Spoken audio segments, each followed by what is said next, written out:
नमस्कार, मैं हूं अनुपम कुमार और आप देख रहे हैं मिरर मीडिया का खास कार्यक्रम मिरर मॉर्निंग। बात करेंगे हम तमाम बड़ी खबरों की, लेकिन उससे पहले एक नजर डालते हैं आज की सुर्खियों पर। विश्व पर्यावरण दिवस पर धनबाद में निकली जेएसपीसीबी की प्रभात फेरी, हरियाली और स्वच्छता का दिया संदेश।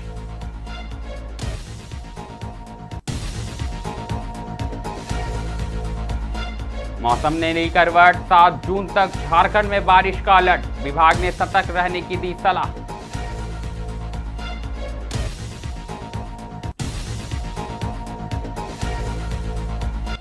झारखंड में राज्यसभा चुनाव की सरगर्मी तेज, 18 जून को 2 सीटों के लिए मतदान।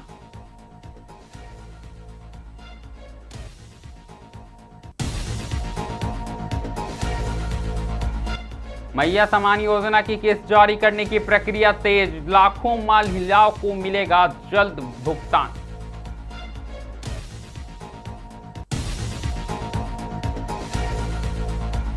विश्व पर्यावरण दिवस, 1 लाख से अधिक ग्राम पंचायतों में होगी विशेष ग्राम सभाएं, पर्यावरण संरक्षण का लिया जाएगा संकल्प। अब बढ़ेंगे खबरों की ओर। सबसे पहले बात हम धनबाद की करेंगे। आपको बता दें कि विश्व पर्यावरण दिवस पर शुक्रवार को झारखंड राज्य प्रदूषण नियंत्रण बोर्ड की ओर से पर्यावरण संरक्षण एवं जागरूकता को बढ़ावा देने के लिए प्रभात फेरी का आयोजन किया गया। इस दौरान लोगों को पर्यावरण बचाने, अधिक से अधिक पौधारोपण करने तथा स्वच्छ वातावरण बनाए रखने का संदेश दिया गया। बता दें कि प्रभात फेरी जेएसपीसीबी के क्षेत्रीय कार्यालय से शुरू होकर रणधीर वर्मा चौक होते हुए सिटी सेंटर तक निकाली गई। रैली में शामिल लोगों ने हाथों में पर्यावरण संरक्षण संबंधित संदेश लिखी तख्तियां और बैनर लेकर आम नागरिकों को हरियाली बढ़ाने और प्रदूषण कहीं न कहीं कम करने को लेकर प्रेरित किया। बता दें कि कार्यक्रम में टाटा समूह समेत विभिन्न सामाजिक एवं औद्योगिक संस्थाओं के प्रतिनिधियों ने भी सक्रिय भागीदारी निभाई। प्रतिभागियों ने पर्यावरण संरक्षण को जन आंदोलन बनाने और आने वाली पीढ़ियों के लिए स्वच्छ एवं सुरक्षित वातावरण सुनिश्चित करने का संकल्प लिया।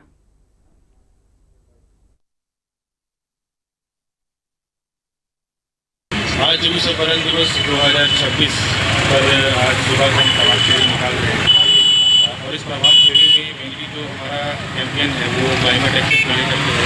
इसमें हमने सब्जेक्ट रखा हुआ है प्लांटेशन ड्राइव को लेकर के मेनली। और ये प्रभात फेरी अभी इस वक्त पर तो हम वर्बली सबको कम्युनिकेट कर रहे हैं कि पेड़ क्यों लगाना ज़रूरी है और आज के डेट में जैसे ग्लोबल वार्मिंग इतना बड़ा जो क्लाइमेट चेंज हम देख रहे हैं उसको कैसे कम किया जा सकता है। प्लांटेशन ड्राइव एक ऐसा तरीका है जो एक इंडिविजुअल लेवल पर आदमी एक एक पेड़ लगा करके कुछ ना कुछ कंट्रीब्यूशन कर सकता है, जो फर्दर कार्बन सिक्वेस्ट्रेशन में काम आता है और जो ग्रीन हाउस गैस का को रोकता है, कम करता है यहाँ पर एनवायरमेंट से। तो इसलिए ये हमारे लिए बहुत ज़रूरी था आम जनमानस तक ले आने के लिए कि प्लांटेशन ड्राइव क्यों इम्पोर्टेंट है और एक पेड़ लगाना कितना इम्पैक्ट रख सकता है। एक छोटा सा भी कंट्रीब्यूशन कोई भी है, लोग अगर अपने घर से अपने निजी स्तर पर करना चाहें तो कर सकते हैं। और इसके लिए हमारे बोर्ड की तरफ से हम ये कर सक रहे हैं कि किसी को सैपलिंग्स चाहिए प्लांटेशन के लिए तो वो हमारे बोर्ड ऑफिस के में आकर के वहाँ पर से ले सकते हैं। तो ये हमारा आज का ड्राइव है जिसमें हमारे साथ कंट्रीब्यूट कर रहे हैं, साथ में टाटा स्टील से भी लोग आए हुए हैं और सरफी हॉस्पिटल धनबाद से भी लोग आए हुए हैं यहाँ पर जो हमारे साथ में यहाँ कोऑपरेट कर रहे हैं इस ड्राइव को आगे। मौसम की आपको बता दें कि झारखंड में भीषण गर्मी के बीच मौसम ने अचानक करवट ले ली। दरअसल झारखंड मौसम विज्ञान केंद्र ने राज्य के सभी जिलों के लिए 7 जून तक येलो अलर्ट जारी किया है। मौसम विभाग के अनुसार इस दौरान कई इलाकों में तेज आंधी, गरज और बारिश की संभावनाएं जताई जा रही है। आपको बता दें कि मौसम वैज्ञानिकों के मुताबिक बंगाल की खाड़ी से आ रही नमी और स्थानीय मौसमी परिस्थितियों के प्रभाव से राज्य के विभिन्न हिस्सों में मौसम अस्थिर बना रहेगा। कई स्थानों पर 40 से 50 किलोमीटर प्रति घंटे की रफ्तार से तेज हवाएं चलने की भी संभावनाएं जताई जा रही है।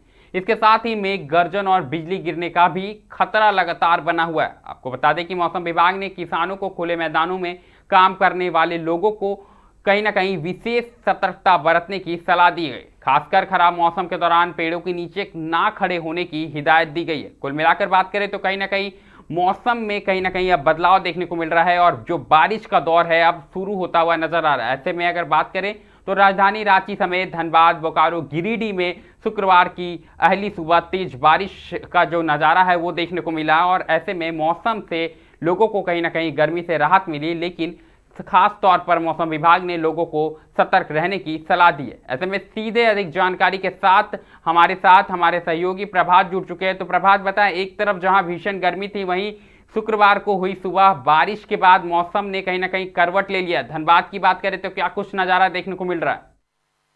जी बिल्कुल अनुपम, बता दें कि धनबाद सहित पूरे झारखंड के अलग अलग जिले, यूं कहें तो पूरे देश भर में इस वक्त जो है जेठ का महीना चल रहा है। और जेठ का महीना ऐसा है कि मानो सूर्य देव जो है वो सीधे सर के ऊपर होते हैं और ऐसे में तापमान जो है ऊपर और धरती दोनों गर्म होना लाजमी है।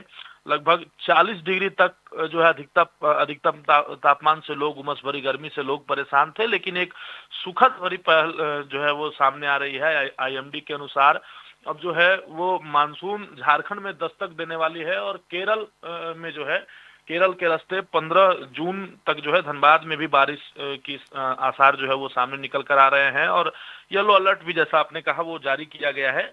और इस बीच कई सावधानियां भी बरतने को जो है वो मौसम विभाग ने सावधानी बरतने को कहा है, जैसे पेड़ों के सामने नहीं रहना या तेज मेघ गर्जन, बिजली गिरने की भी संभावनाएं इस महीने बनी रहेंगी। तो ऐसे में जो है मौसम इस महीने जो है वो सुहाना होने वाला है।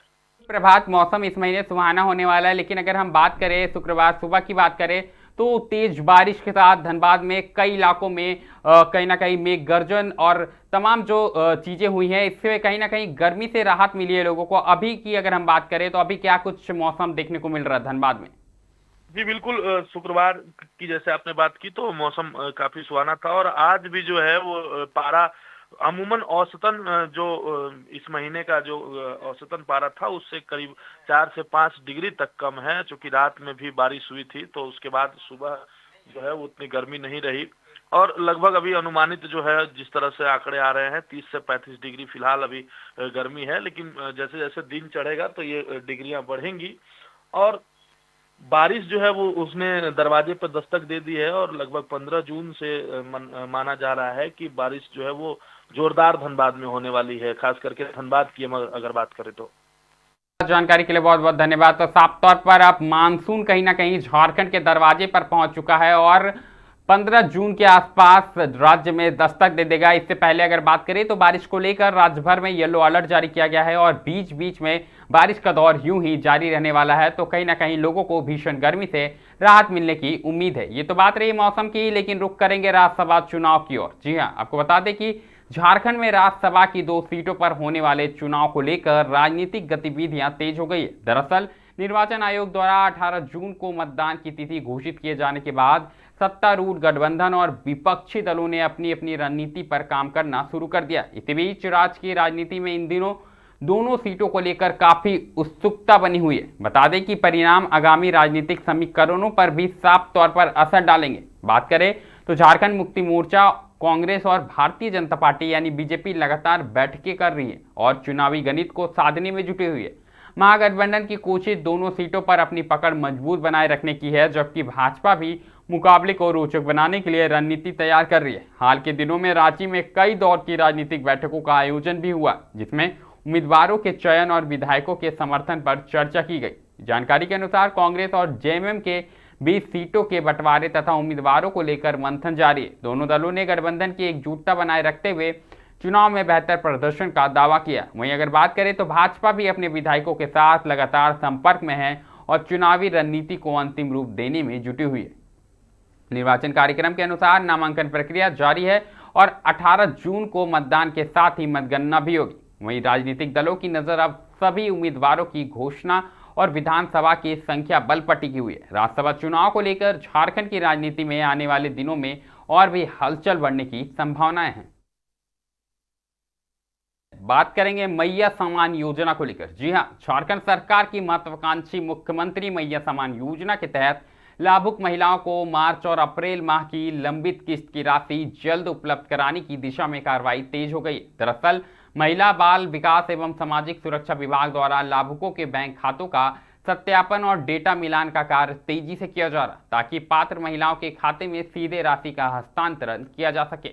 जानकारी के अनुसार जिन महिलाओं का आधार और बैंक खाता विवरण सही पाया गया है, उनके खातों में चरणबद्ध तरीके से राशि भेजी जा रही है। वहीं जिन आवेदनों में त्रुटियां पाई गई हैं, उन्हें सुधारने के लिए संबंधित अधिकारियों को निर्देश दिए गए हैं। राज्य सरकार का साफ तौर पर कहना है कि योजना का उद्देश्य आर्थिक रूप से कमजोर महिलाओं को वित्तीय सहायता प्रदान कर उन्हें आत्मनिर्भर बनाना है। योजना के तहत राज्य की लाखों महिलाएं लाभान्वित हो रही है। वहीं लाभुकों को सलाह दी गई है कि वह अपने बैंक खाते और आधार संबंधित जानकारी को सही तरीके से उपलब्ध कराएं, ताकि भुगतान में किसी भी प्रकार की परेशानी ना हो।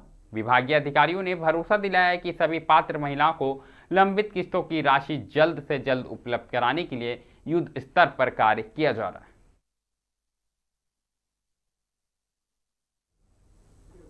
अगली खबर की बात करें तो अगली खबर भी पर्यावरण दिवस से जुड़ी हुई है। आपको बता दें कि देश और दुनिया भर में आज 5 जून को विश्व पर्यावरण उत्साह और जागरूकता के साथ मनाया जा रहा है। इसी बीच पर्यावरण संरक्षण और प्राकृतिक संसाधनों के सतत उपयोग के प्रति लोगों को जागरूक करने के उद्देश्य से विभिन्न कार्यक्रम आयोजन किए जा रहे हैं। इस अवसर पर भारत सरकार के निर्देश पर देश के 1 लाख से अधिक ग्राम पंचायतों में विशेष ग्राम सभाओं का आयोजन किया जा रहा है।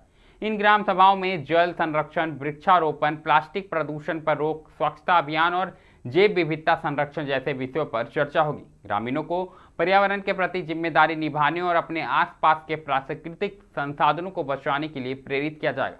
कई स्थानों पर पौधारोपण अभियान, स्वच्छता कार्यक्रम तथा पर्यावरण जागरूकता रैलियां भी निकाली जाएगी। अगर बात करें तो विशेषज्ञों का साफ तौर पर कहना है कि जलवायु परिवर्तन, बढ़ते प्रदूषण और प्राकृतिक संसाधनों के अत्यधिक दोहन के बीच पर्यावरण संरक्षण की दिशा में सामूहिक प्रयास समय की सबसे बड़ी आवश्यकता। विश्व पर्यावरण दिवस के माध्यम से लोगों को प्राकृतिक के प्रति अपनी जिम्मेदारियों का एहसास कराने और हरित भविष्य के निर्माण का संदेश दिया जा रहा है।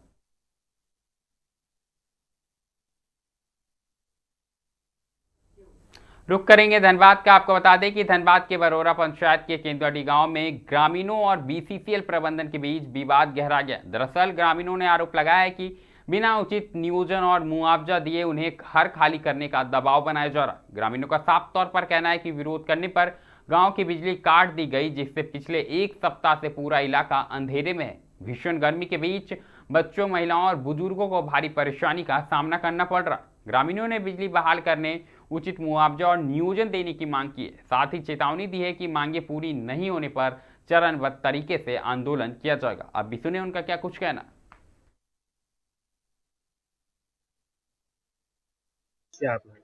सर, हम लोग का समस्या यह है कि 5-6 दिन से हम लोग का लाइन कटा हुआ है। बिजली और पानी दोनों नहीं दे रही बीसीसीएल, और परेशानी है कि छोटा बच्चा है और घर में रहना, इतना गर्मी, एकदम तपती गर्मी देख रहे, 40 से 45 डिग्री में थी है। और इतना गर्मी में छोटा सा बच्चा का रहना, खाना पीना, सोना, रात दिन सोने नहीं पाता, रात भर बच्चा एकदम सोने नहीं पाता है। होक दो मम्मी, ऐसे कर दो, मतलब पूरा परेशान करता है। रैयत है, हम लोग टोटल रैयत अपना पेपर जो है हम लोग सीओ साहब के पास में जमा भी कर दिए हैं। उनका रिसीविंग भी हमारे पास में भी जमा है ना, एरिया में भी जमा कर दिए हैं। बस इन लोग का साफ बोलना है कि आप लोग अभी अपना घर का पैसा ले लीजिए और जमीन छोड़ के चल जाइए। जो बस्ती है, बस्ती से कितने दूरी पर? बस्ती से अगर देखा जाए तो हम लोग के घर से 60 से 70-80 मीटर में यहाँ प्रोजेक्ट चल रहा है। और जो रूल है डीजीएमएस का रूल का उल्लंघन करके इन लोग ग्रामीण रोड और घर से देखा जाए तो 30 से 40 मीटर पर ये लोग जो है उत्खनन करके गड्ढा कर दिया है, खाई कर दिया है। जबकि हम लोग ये सब लिखित डीसी को, एसपी को, डीजीएमएस को सब जगह हम लोग दे चुके हैं। इतना गड्ढा मतलब कर दिया गया है, ऐसा गड्ढा कर दिया है नियम के विरुद्ध, मतलब उत्खनन करके कभी भी किसी भी प्रकार का बड़ा।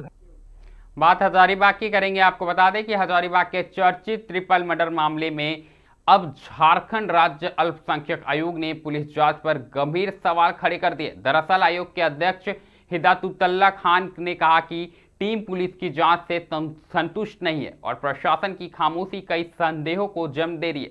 आयोग का साफ तौर पर आरोप है कि मामले में किसी को बचाने की कोशिश की जा रही। 1 महीने से अधिक समय बीत जाने के बावजूद पुलिस जांच किसी ठोस नतीजे तक नहीं पहुंची। आयोग ने राज्य सरकार से इस पूरे मामले की जांच किसी स्वतंत्र और निष्पक्ष एजेंसी से कराने की मांग की है। साथ ही अगर बता दें तो कहीं ना कहीं उन्होंने इस मामले को गंभीर तरीके से उठाया है और कई आरोप लगाए। गौरतलब है कि 27 मार्च को हुए पोता जंगल से 3 युवाओं के शव बरामद होने के बाद से यह मामला सुर्खियों में है और तब से इस मामले को लेकर अलग अलग चर्चाएं तेज हैं। नहीं, मैंने कहा ना कि एक मामले में मैं संतुष्ट हूं जिसमें गिरफ्तारी की गई। मैं कहूंगा कि मुबारकबाद देना चाहूंगा उन अधिकारियों को जिन लोगों ने इन्वेस्टिगेशन किया इस केस का, और इतना फास्ट इन्वेस्टिगेशन किया और उस दरिंदे को जेल के सलाखों के पीछे भेज दिया। लेकिन दूसरे मामले में मैं संतुष्ट नहीं हूं। पिछले बार आयोग की टीम आई, 7 दिनों का टाइम लिया गया। अब जब मैं आया हूं और 2 घंटे से बैठ के परिवार के लोगों से बात कर रहा हूं, बात करके क्रम में ये सारी चीजें समझ में आई जो मैंने आपको बताया। मैं कोई हवा में बात नहीं कर रहा हूं, सबूत है हमारे पास। वो सबूत है कि जिस तथाकथित जो थाना चला रहा है कोई पुलिस का दलाल, उसका वॉइस रिकॉर्डिंग है कि पैसे मांगा है, भाई से भी पैसे मांगा है, परिवार के लोगों से। मिरर मॉर्निंग में अभी के लिए फिलहाल इतना ही। ऐसी तमाम बड़ी खबरों से लगातार हम आपको अवगत कराते रहेंगे। कहीं मत जाइएगा, बने रहें मिरर मीडिया के साथ।